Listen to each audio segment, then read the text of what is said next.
He thought his bank account gave him the permission to treat her like garbage. He thought because she was wiping tables, she was beneath him. But Graeme Holloway was about to learn a brutal lesson in humility. Inside this high-end Manhattan restaurant, the man who had everything was about to lose it all in a heartbeat. Because the woman he just mocked wasn't just a waitress. She was the one person holding his entire future in her hands. And by the time he realized it, it was already too late. The dinner rush at l'Orangerie was not merely a busy period.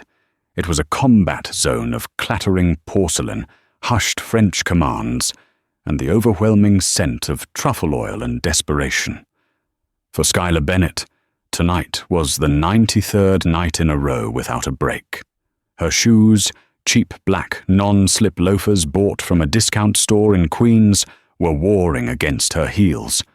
Every step sent a sharp jolt of electricity up her calves, settling into a dull, throbbing ache in her lower back. But Skylar didn't have the luxury of stopping. She adjusted the heavy oak tray balanced on her left shoulder, forcing a practiced, serene smile onto her face as she weaved through the labyrinth of mahogany tables and velvet booths. L'Orangerie was the kind of place where a single bottle of wine cost more than Skylar's rent for 3 months. It sat in the heart of Tribeca, a beacon for the city's financial elite. The lighting was dim, golden, and designed to make billionaires look benevolent and their trophies look ageless. "More water! Table 7!" The floor manager, Monsieur Louis, hissed as he glided past her. Louis was a man who sweated anxiety. He was terrified of the clientele, treating them like volatile explosives that might detonate if the sparkling water wasn't chilled to exactly 40 degrees.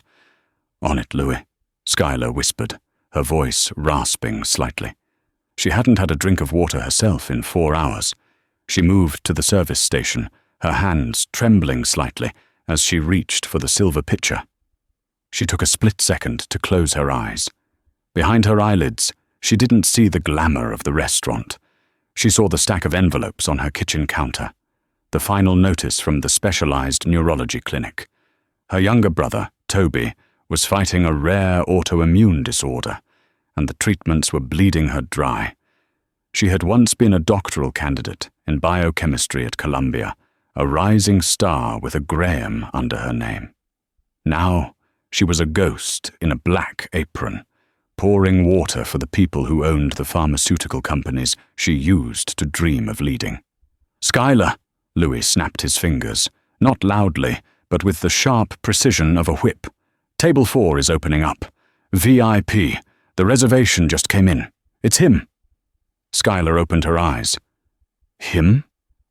"Graeme Holloway," Louis said, the name tasting like vinegar in his mouth.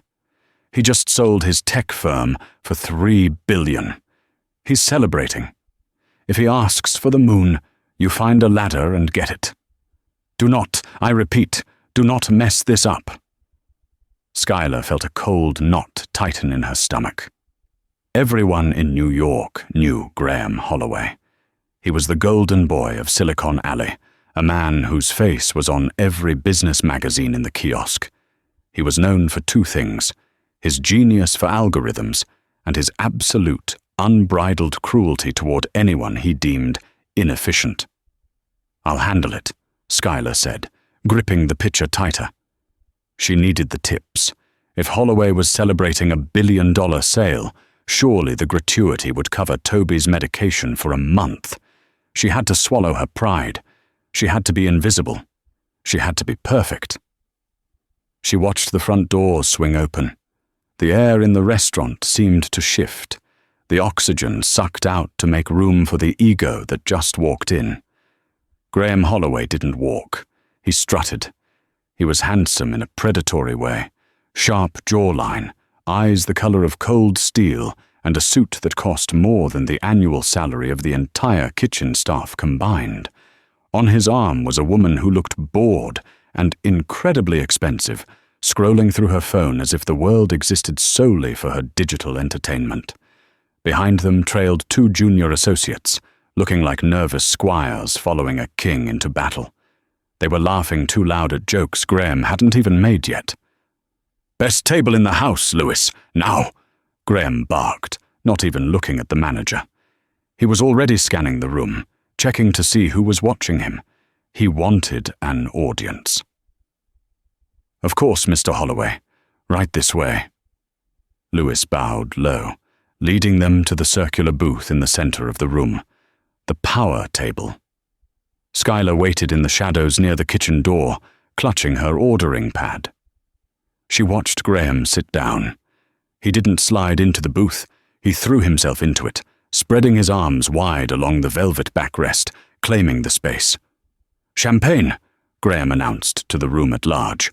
"The 96 Dom, or 3 bottles, and none of that warm swill you served me last time."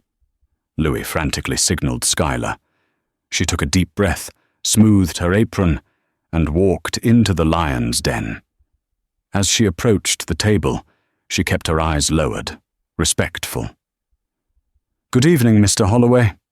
Welcome to l'Orangerie. My name is Skylar, and I'll be taking care of you tonight." Graeme didn't look up. He was busy inspecting the cuff of his shirt. "I didn't ask for your name. I asked for champagne. Did you hear the order, or do I need to speak slower?" The 2 associates snickered. The woman next to him didn't even look up from her screen. "I heard you clearly, sir. 3 bottles of the 1996 Dom Perignon. I'll bring those right out." Skylar's voice was steady, despite the heat rising in her cheeks.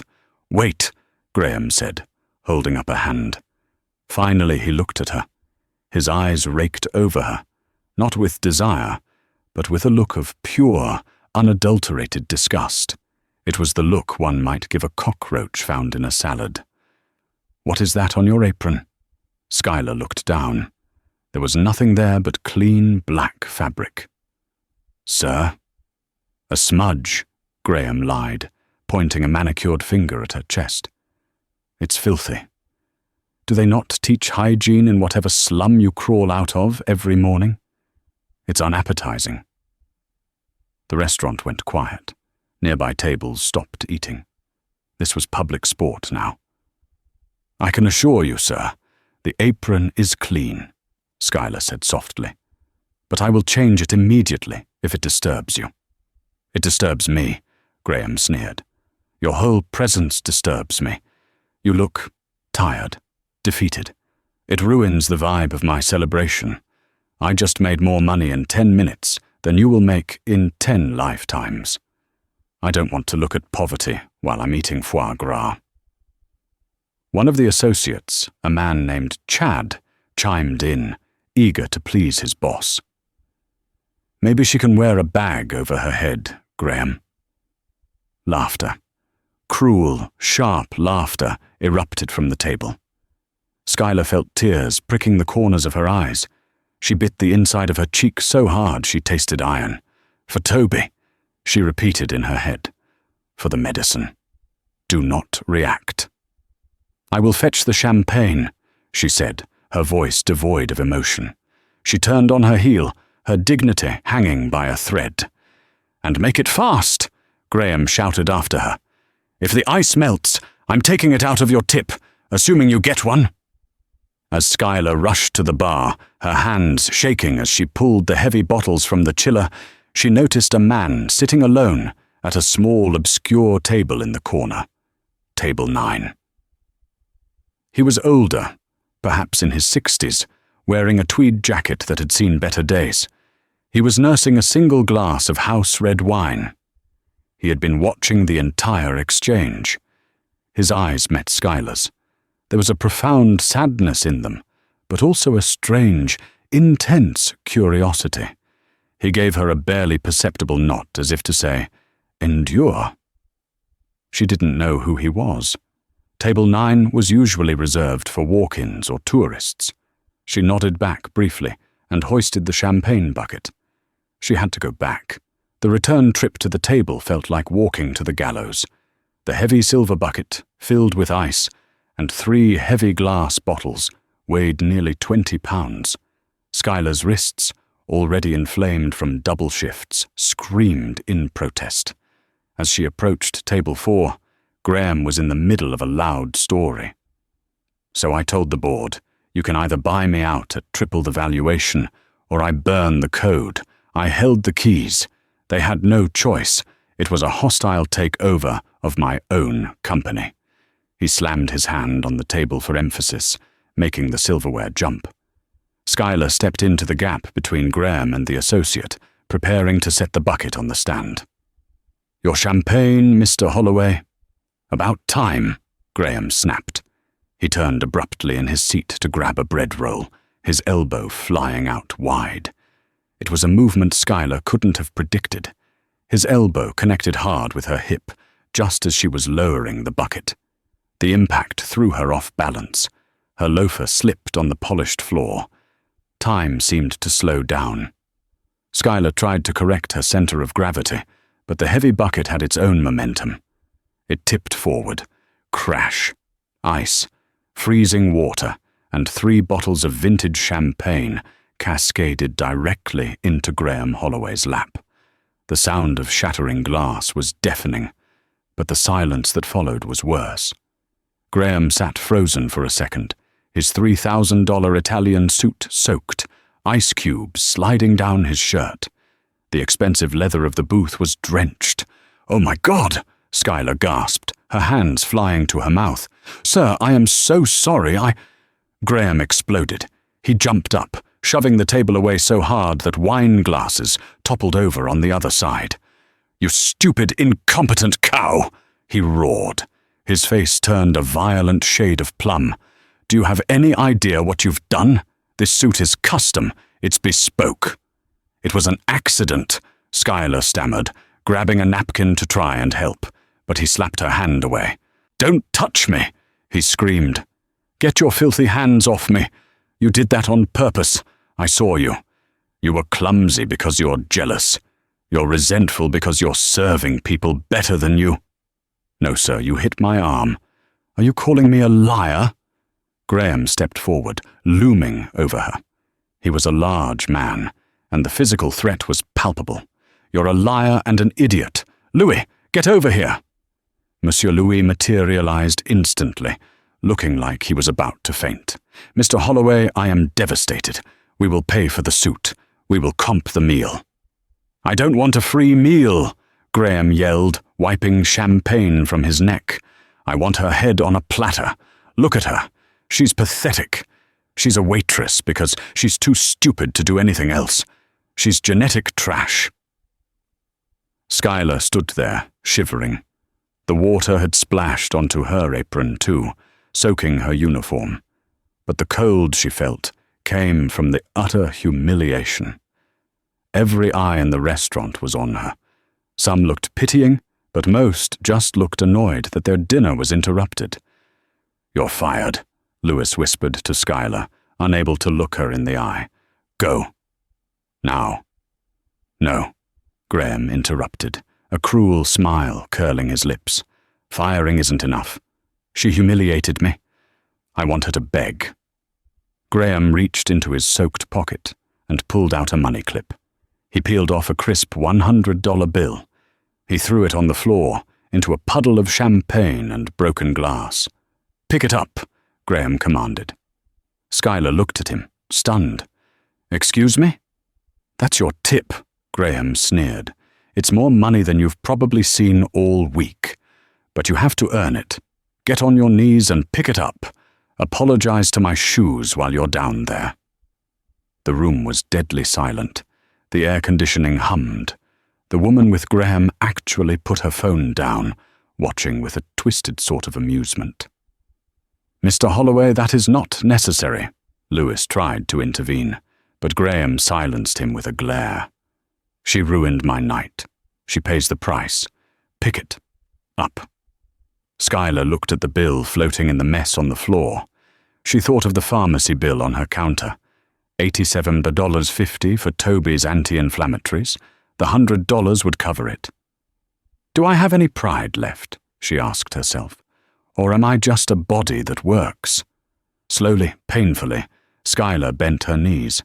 She began to lower herself toward the floor. "That's it," Graeme laughed, pulling out his phone to record it. "Look at this, guys. This is what failure looks like. Remember this face." Skylar's knee touched the wet floor. She reached for the bill. "Stop." The voice was not loud, but it cut through the room like a diamond cutter through glass. It was deep, resonant, and carried an authority that made Graeme's shouting seem like the tantrum of a toddler. Everyone turned. The old man from table 9 was standing up. He placed his napkin neatly on the table. He picked up his glass of house red, took a final sip, and set it down. "I said stop," the man repeated, walking slowly toward the center of the room. His tweed jacket was frayed at the elbows, and his shoes were scuffed, but he walked with the posture of a general. Graeme scoffed, looking the old man up and down. "And who the hell are you? The janitor? Go back to your corner, Grandpa. This doesn't concern you." The old man stopped 3 feet from Graeme. He looked at Skylar, who was frozen halfway to the floor. "Stand up, child," he said gently. "You bow to no one." Skylar, compelled by the kindness in his voice, stood up, water dripping from her skirt. The old man turned his gaze to Graeme. "Mr. Holloway, is it?" "That's right." Graeme puffed out his chest. "Graeme Holloway, CEO of Holloway Tech. I'm worth $3 billion. Who are you?" "My name is not important," the old man said calmly. "But what is important is that you seem to be under the impression that money buys class. It does not. It merely exposes who you truly are, and you, sir, are a very small man." Graeme laughed, a harsh, barking sound. "Listen to this guy, a philosopher in a thrift store jacket. Get out of my face before I buy this building and evict you." "You could buy this building," the old man conceded, "but you cannot buy the contract you are here to celebrate." Graeme froze. The color drained from his face slightly. "What did you say?" "The merger with Ares Dynamics," the old man said, reciting the name of the massive aerospace conglomerate Graeme had just sold his company to. "You are here to celebrate the signing of the final paperwork tomorrow morning, are you not?" How do you know that?" Graeme stammered. "That's confidential. The press release isn't out until Friday." The old man reached into his jacket pocket. Graeme flinched, perhaps expecting a weapon, but the man simply pulled out a pair of wire-rimmed spectacles and put them on.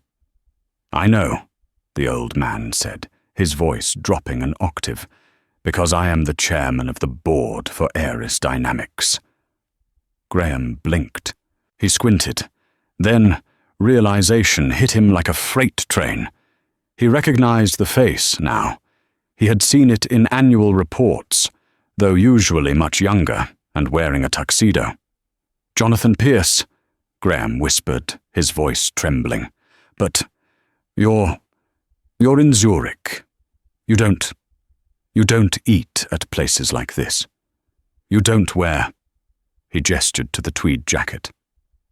"I dress for comfort," Jonathan Pierce said coldly. "And I like to see who I am doing business with when they think no one is watching. I came here tonight to observe you, Graeme, to see the man behind the algorithm." Pierce looked at the puddle of champagne, then at Skylar, who was still shaking, and finally back at Graeme. "And I have seen enough." The silence that descended upon l'orangerie was heavier than the crystal chandelier hanging above them. It was a suffocating, absolute silence, where the only sound was the drip, drip, drip of champagne falling from the edge of the table onto the expensive rug. Graeme Holloway, the man who had walked in like a deity, was now shrinking. His mouth opened and closed like a fish on a dock, struggling to find oxygen in an atmosphere that had suddenly turned poisonous to him. "Jonathan," Graeme stammered, his voice cracking. He tried to laugh, a nervous, jagged sound. "Mr. Pierce, I didn't recognize you. The lighting in here is terrible, and the jacket, it threw me off. Listen, this is all a misunderstanding. Just a bit of fun. Letting off steam after the negotiations. You know how high the pressure gets." Jonathan Pierce did not blink. He stood rooted to the spot, his eyes behind the wire-rimmed glasses, magnifying his judgment. "Pressure," Pierce repeated, the word rolling off his tongue like a stone. "Pressure is not an excuse for cruelty, Graeme. Pressure reveals character. It does not alter it. It merely squeezes out what is truly inside." Pierce reached into his pocket and pulled out an old, slightly battered smartphone. It was a stark contrast to the sleek, $1,000 device Graeme had been waving around moments earlier. Pierce dialed a number and put it on speaker. The ringing tone echoed through the silent restaurant. Everyone, the diners, the waiters, Monsieur Louis and Schuyler, leaned in. "Yes, Mr. Pierce?" A crisp, professional voice answered. It was the frantic voice of the lead counsel for Aeris Dynamics. "Arthur," Pierce said calmly. "The Holloway acquisition. What is the status of the final signature?" "Scheduled for 9 a.m. tomorrow, sir. The papers are drafted. The press release is queued." "Kill it," Pierce said. 2 words. They hung in the air like a guillotine blade. Graeme's knees actually buckled. He grabbed the back of a chair to steady himself. "No," he whispered. "No, you can't.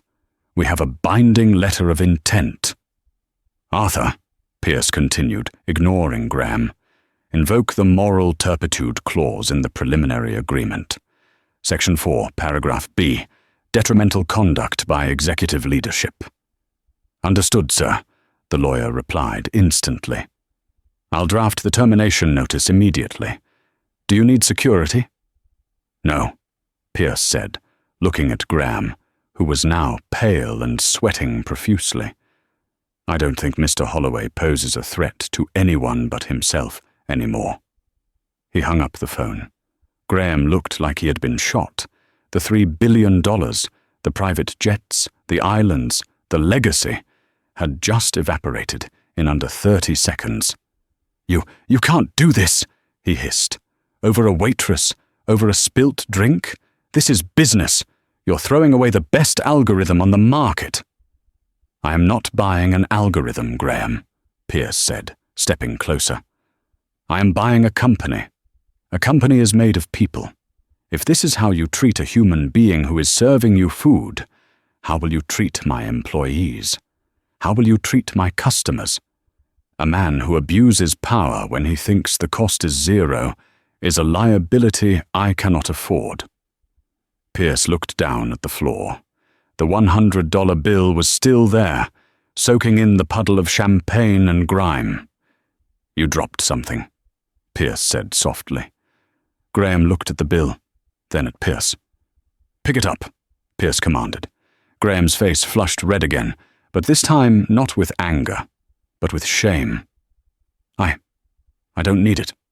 "Pick it up." Pierce's voice turned into a growl, a flash of the iron will that had built an empire. "You wanted this young woman to crawl for it. You wanted to buy her dignity for $100. Let's see how much your dignity is worth now that you're poor again." Graeme looked around the room. The junior associates had backed away from him, distancing themselves from the sinking ship. His date had already stood up, grabbed her purse, and was walking toward the exit without looking back. Trembling, Graeme Holloway bent down. His bespoke suit strained at the seams. He reached into the wet mess, his manicured fingers touching the dirty floor, and retrieved the soggy bill. "Keep it," Pierce said dismissively, as Graeme stood up, holding the dripping money. "You're going to need it for the cab ride home. I assume the company card has already been deactivated." Graeme looked at the money, then at Schuyler. For a fleeting second, there was a look of pure hatred in his eyes, but it was quickly extinguished by fear. He shoved the bill into his pocket, turned, and marched toward the door, his wet shoes squeaking loudly with every step, a final, pathetic soundtrack to his departure. The restaurant remained silent until the door swung shut behind him. Then, as if a spell broke, a low murmur of conversation started. But the atmosphere had changed. It wasn't fearful anymore. It was electric. Jonathan Pierce sighed, taking off his glasses and rubbing the bridge of his nose. He looked like a tired grandfather again, the titan of industry vanishing back into the tweed jacket. He turned to Schuyler, who was still clutching her tray against her chest like a shield. "I apologize for the scene," Pierce said gently. "I usually prefer a quiet dinner." Schuyler felt light-headed. The adrenaline dump was wearing off, leaving her knees shaking. Monsieur Louis rushed forward, a towel in his hand, looking frantic. "Mr. Pierce! Sir! I had no idea!" Louis babbled, wiping a spot on the table that was already clean. "We are honored, truly honored. I will have this mess cleaned up instantly. Schuyler, go to the back. Get out of Mr. Pierce's sight." "Leave her," Pierce said, holding up a hand. The authority in his voice stopped Louis mid-step. "And Louis?" "Yes, sir?" "Bring a fresh pot of coffee, 2 cups, and bring a chair." A chair, sir." "Yes. For Schuyler." Louis looked at Schuyler, then back at the billionaire chairman. "But, sir, she is staff. It is against protocol." "It is my table," Pierce said, "and at my table I decide the protocol. Now go." Louis scurried away. Schuyler stood there, paralyzed. "Sir, I can't sit. I have other tables. I'll get fired." "You won't get fired," Pierce said, pulling out the chair opposite him. "Please, sit. You look like you've been standing for 10 years. Hesitantly, Schuyler sat down. It felt illegal. Her back screamed in relief as her weight settled into the plush velvet chair. She was sitting in the power booth, across from one of the wealthiest men in the world, wearing a champagne-soaked apron. "I'm Jonathan," he said, extending a hand. "Schuyler," she replied, shaking it. His grip was warm and dry, rough like a worker's hand, not soft like Graeme's. "So, Schuyler," Jonathan said, leaning back. "Tell me something. That balance you displayed before the crash, that wasn't just waiter training. And the way you calculated the angle of the tray to avoid hitting the gentleman's head even as you fell, that was physics." Schuyler blinked. "It was just a reaction." "I have an eye for details," Jonathan smiled. "I also noticed the textbook sticking out of your locker in the staff room hallway. I saw it on my way to the restroom earlier. Advanced molecular structures and pharmacokinetics. That's not exactly light reading for a break." Schuyler blushed. She felt exposed. I read it when it's slow, to keep my mind sharp." "You're a student?" "I was," Schuyler corrected him, looking down at her hands. "I was a doctoral candidate at Columbia. Biochemistry. My thesis was on targeted protein degradation for autoimmune diseases." Jonathan's eyebrows shot up. "Targeted protein degradation. That's cutting-edge stuff. Why is a biochemist pouring water for tech bros in Tribeca?" Schuyler went silent. It was the question she dreaded most. It was the question that made her feel like a failure.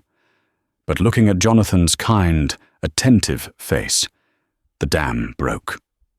"It's my brother," she whispered. "Toby. He's 19. He was diagnosed with paraneoplastic pemphigus last year. It's aggressive. The insurance capped out in the first 3 months. The specialized immunotherapy. It costs $4,000 a dose. I lost my Graeme funding because I couldn't commit the lab hours while taking care of him. So I took this job, and a morning shift at a diner, and I do freelance editing on weekends." She looked up, her eyes glossy. "I'm not waiting tables because I'm stupid, like Mr. Holloway said. I'm waiting tables because it's the only way to keep my brother alive." Jonathan stared at her for a long time. He didn't offer pity. He didn't say, "I'm sorry." He simply nodded, absorbing the data. What is the specific drug he needs? Jonathan asked. Rituximab, combined with high-dose IVIG, Schuyler recited automatically. But he's showing resistance. He needs access to the new trial protocols, the ones using CAR T-cell therapy. But those are closed trials. You have to be invited, or you have to pay out of pocket at a private clinic in Switzerland. Jonathan reached into his jacket pocket again. This time, he didn't pull out a phone or glasses. He pulled out a heavy, cream-colored business card. It didn't have a company logo. It just had a name and a direct number. Schuyler, Jonathan said, sliding the card across the white tablecloth. Do you know what Ares Dynamics actually does? Most people think we just build airplane engines and satellites. I assume engineering, Schuyler said. We do, Jonathan nodded. But we also own Helix Foundations. It's a subsidiary I started 10 years ago after my wife passed away from leukemia. We focus exclusively on funding aggressive, experimental biotechnology for rare diseases. Schuyler's breath caught in her throat. Helix Foundations was legendary in her field. They were the ones funding the very research she used to dream of joining. I don't need a waitress, Schuyler, Jonathan said, his voice firm. I have plenty of people who can carry trays. What I need is someone who understands protein degradation. I need someone who understands the science, but also understands the desperation of the patient on the other side of the microscope. He tapped the card. Report to the Helix headquarters in Midtown tomorrow morning at 10 a.m. Ask for Dr. Aris Thorne. He is the head of the research division. I will call him tonight. Report? Schuyler stammered. For an interview? No. Jonathan smiled, a genuine, crinkle-eyed smile. For orientation. You're hired, junior researcher. We'll start you at $120,000 a year, plus full benefits, including family health coverage that overrides pre-existing conditions. The world seemed to tilt on its axis. The sounds of the restaurant faded away. $120K, full benefits. Toby would be covered. I don't know what to say, Schuyler cried, tears finally spilling over. Why? You don't even know me. I know you stood up to a bully with grace, Jonathan said. I know you work 2 jobs to save a family member. And I know you didn't drop that tray until he hit you. You have steady hands and a strong heart. That's all the qualification I need. He stood up, buttoning his tweed jacket. Don't be late, Schuyler. We have a lot of work to do. And take the apron off. You're done serving people like Graeme Holloway. Jonathan turned to leave, but stopped. He looked back at the table where Louis had placed the coffee. Oh, and Louis? Jonathan called out to the manager hovering nearby. Yes, Mr. Pierce? Schuyler is resigning, effective immediately. And if I hear that she didn't receive her full tips for the night, including the gratuity from my cancelled meal, I will buy this building and turn it into a parking lot. Do we understand each other? Perfectly, sir, Louis squeaked, crystal clear. Jonathan winked at Schuyler, turned, and walked out into the New York night, leaving Schuyler sitting in the velvet booth, the business card clutching in her hand like a golden ticket. But as the door closed, Schuyler didn't just feel relief. She felt a strange pulling sensation in her chest. The story wasn't over. Graeme Holloway was not a man who faded quietly into the night. He was a man who held grudges, and she had just become the face of his destruction. The transition from the grease-stained apron of l'orangerie to the sterile, gleaming white labs of Helix Foundations was jarring. For the first month, Schuyler expected to wake up. She expected to find herself back in her cramped apartment in Queens, staring at unpaid bills. But every morning, she swiped her badge, Dr. S. Bennett, research associate, and entered a world where her mind was valued more than her ability to balance plates. Dr. Aris Thorne, her direct supervisor, was a brilliant but notoriously difficult man. He was skeptical of the waitress hire, as the office rumors called her. But Schuyler worked with a hunger the other Ivy League graduates lacked. She stayed late. She ran simulations 3 times. She found an error in the protein folding model that had stalled the CAR-T project for months. By the 6th week, Thorne stopped checking her work. By the 8th week, he was asking her opinion. Toby was doing better. The insurance coverage was immediate. He was entered into a trial at Mount Sinai, one sponsored by Helix. His color was returning. He smiled more. For the first time in 2 years, Schuyler felt the crushing weight on her chest begin to lift. But peace, Schuyler would soon learn, is often just the eye of the storm. It started with a glitch. It was a Tuesday night, late. Schuyler was alone in the lab, finalizing a dataset for the FDA approval board. She typed in her password to access the secure server. Access denied. She frowned and typed it again. Access denied. User account suspended. That's weird, she muttered. She tried to log into her email. Locked. She checked her phone. Her company access app was grayed out.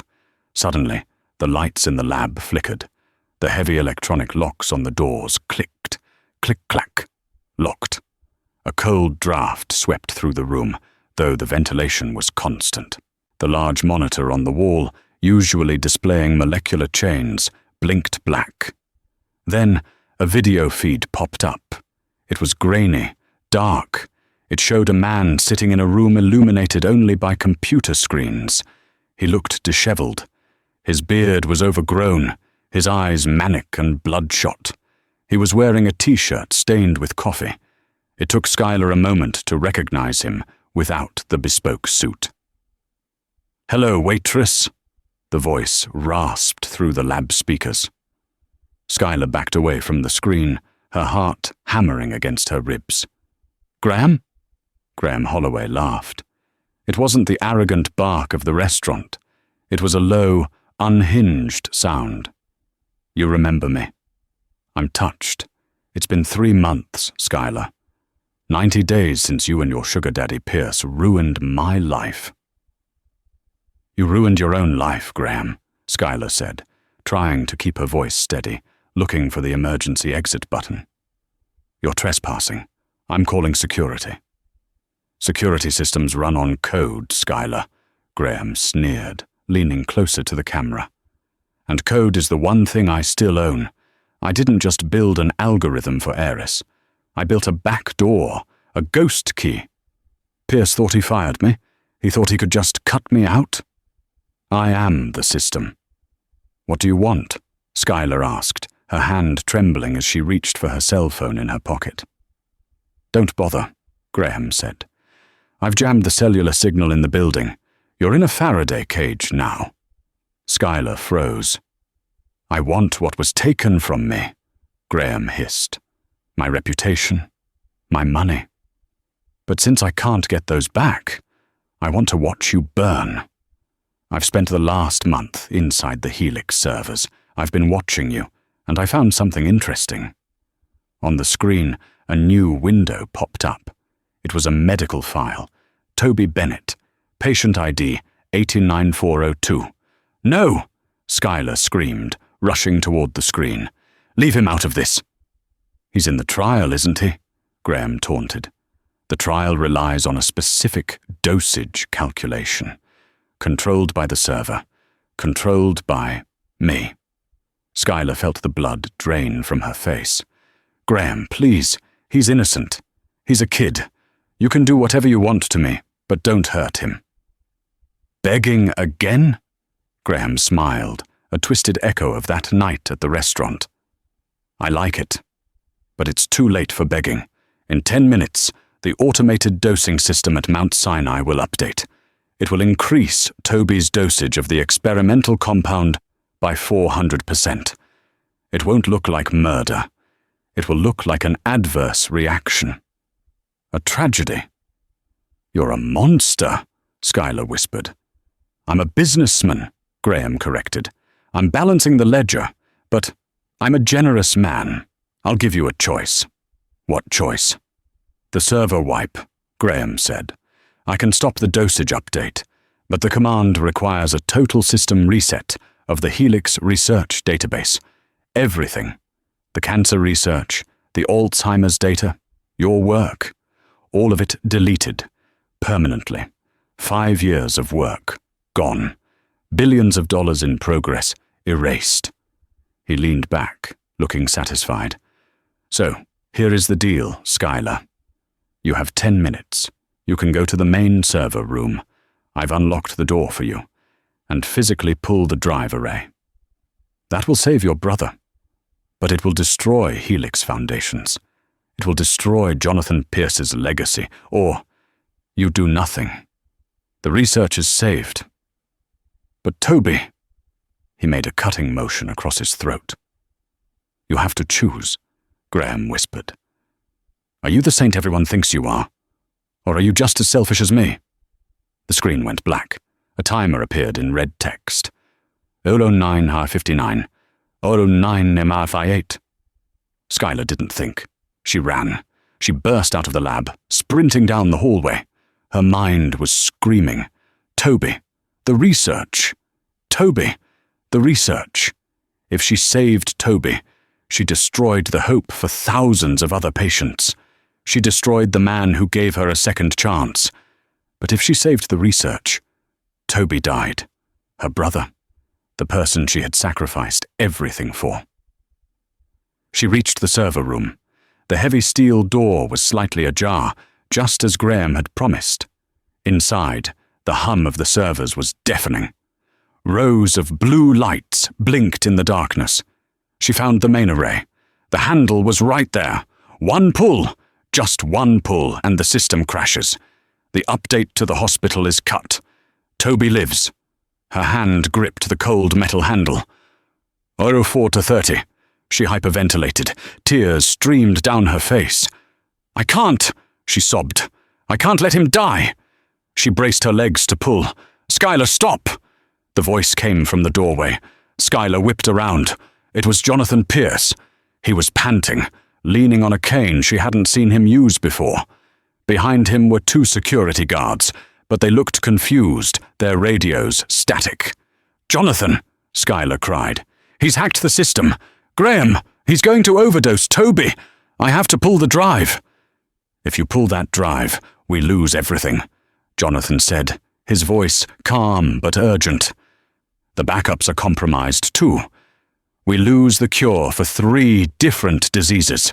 I don't care, Skylar screamed, her grip tightening on the handle. It's my brother. You can't ask me to choose him over data. I'm not asking you to choose, Jonathan said, stepping into the room. I'm asking you to trust me. There's no time. 3 minutes. Jonathan pulled out his phone. Graeme is arrogant, he said fast. He thinks he's the only one who knows the code, but he forgot who taught him. What? Graeme was my intern, Skylar. 20 years ago, Jonathan said, tapping furiously on his screen. I taught him the core architecture. He thinks he built a back door. I built the house. He's changing the dosage, Skylar yelled, watching the red timer on the wall. 02:15. He's routing the command through the external proxy, Jonathan muttered, sweat beading on his forehead. If I can isolate the node. Come on, come on. Jonathan, please, Skylar pleaded, her muscles tensed to pull the lever. Do not pull it, Jonathan roared, a command that shook the room. Hold the line, Skylar. Hold it. 01 to mark. I can't risk it, Skylar cried. Trust me. Jonathan looked up, his eyes locking with hers. I saved you once. Let me save him now. Skylar looked at the lever, then at Jonathan, the man who had given her dignity when she had none. She let go of the handle. She stepped back, her hands shaking uncontrollably. 0:30. Jonathan's thumbs flew across the screen. Bypass the firewall. Mirror the signal. Redirect to loopback. 00:10. Got you, Jonathan whispered. He hit a final key. 003, 0002, 0, low 1. The red timer hit 0. The lights on the server rack flashed red. Then, steady, blue. Silence. Skylar collapsed to the floor, covering her head. Toby. Jonathan's phone buzzed. He answered it on speaker. Status at Mount Sinai. Normal, Mr. Pierce. A nurse's voice came through, sounding calm. Patient 89402 is sleeping. Vitals are stable. No changes to the infusion pump. Skylar let out a guttural sob, burying her face in her hands. Jonathan slumped against the doorframe, exhaling a breath he seemed to have been holding for a lifetime. We blocked it. The command was rerouted back to the sender. Sender? Skylar looked up, wiping her eyes. What does that mean? It means, Jonathan said, a grim look crossing his face, that Graeme didn't just try to send a command to the hospital. He linked his own laptop to the execution protocol to bypass our security. When I reflected the signal, I sent a power surge back through the connection. Jonathan looked at his phone, where a new notification popped up. Police are reporting a small explosion and fire at an apartment in Brooklyn, Jonathan read quietly. Registered to a G. Holloway. Skylar stood up slowly, her legs like jelly. She walked over to Jonathan. Is it over? Jonathan put a hand on her shoulder. The ghosts are gone, Skylar. The system is clean. He looked at the server banks, humming peacefully. And you, he said softly. You didn't pull the plug. You saved the work.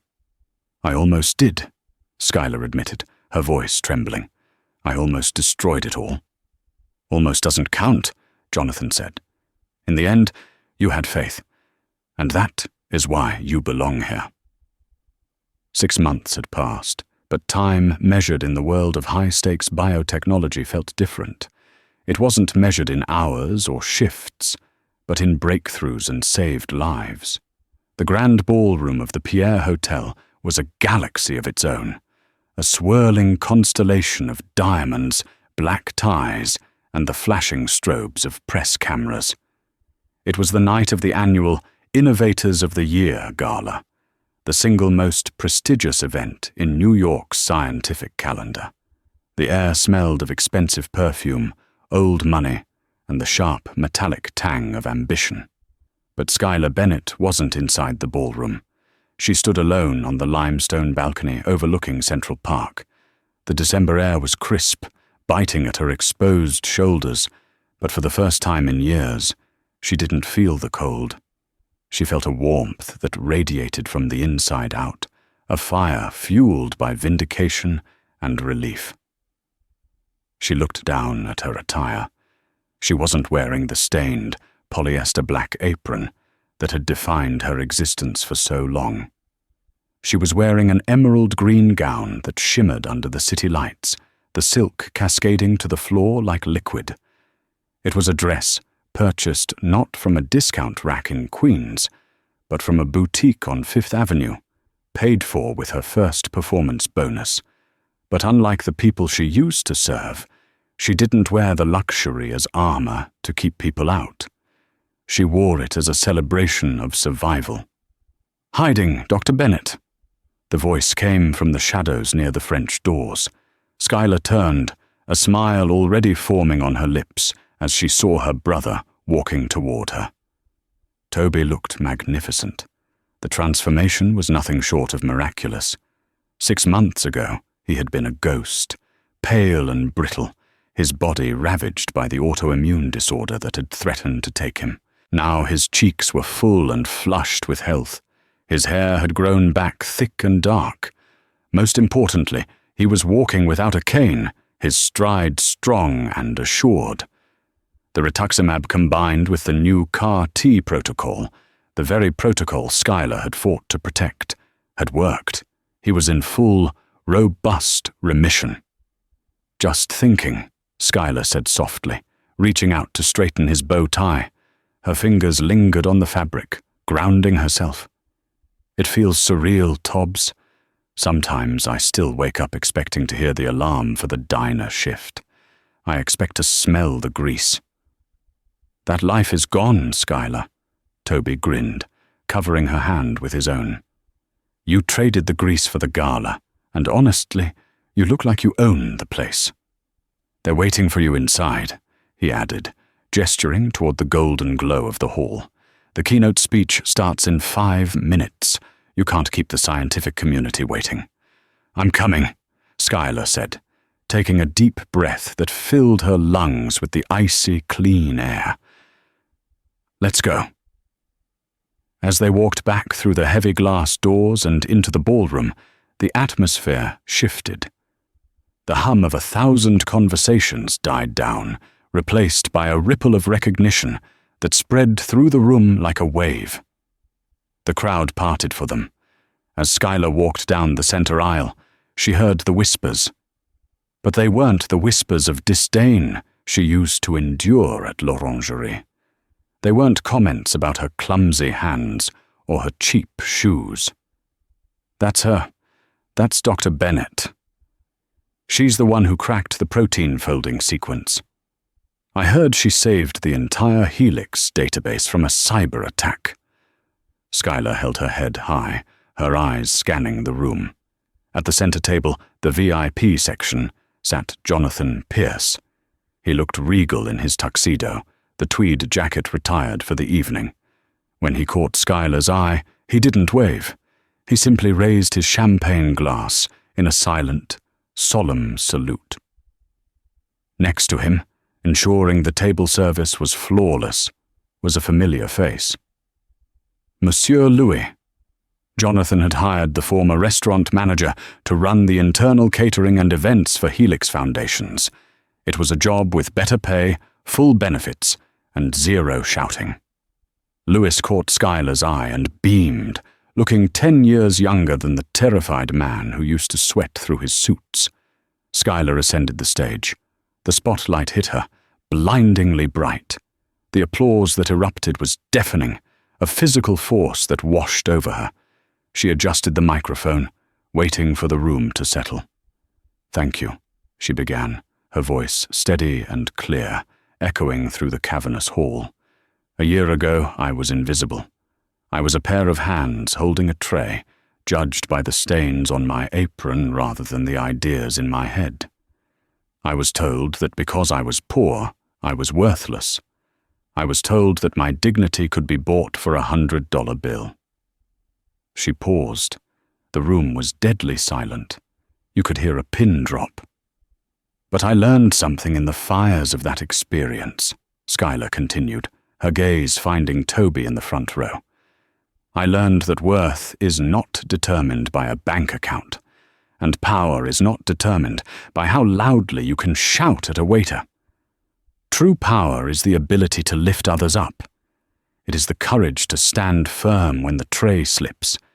It is the refusal to let go of the lever even when the clock is ticking down." She gripped the podium.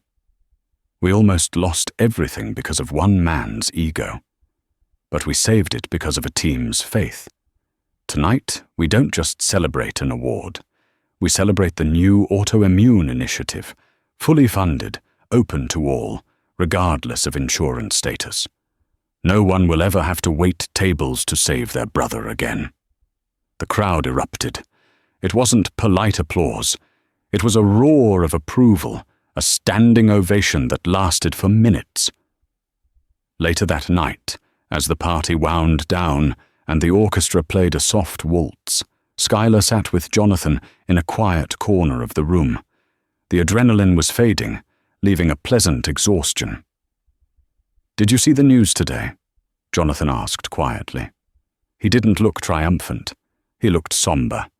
He slid a sleek tablet across the white tablecloth. Schuyler looked down at the screen. The headline was stark: "Former tech mogul sentenced. Graeme Holloway to serve 15 years for cyber terrorism and corporate espionage." The article was detailed. It described how the FBI had raided Graeme's apartment in Brooklyn. They had found him dazed and burned, sitting amidst the wreckage of his exploded server equipment. The power surge Jonathan had reflected back during the hack had destroyed Graeme's hardware, his evidence, and his sanity. The back door he had tried to use had been traced directly to his IP address, leaving no room for a plea deal. Schuyler studied the mugshot. Graeme looked hollow. The predatory handsome features were gone, replaced by the gaunt, empty stare of a man who realized too late that he was the architect of his own hell. He looked small. "I saw it," Schuyler said softly, pushing the tablet away. "He looks finished." "He is," Jonathan said, taking a sip of water. "Every second of every day, he will have to live with the knowledge of what he threw away. He had the world in his palm, Schuyler. But he clenched his fist too tight to crush you, and it all slipped through his fingers."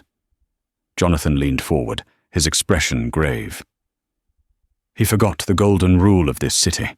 The people you step on to get to the top are the same people waiting for you when you fall."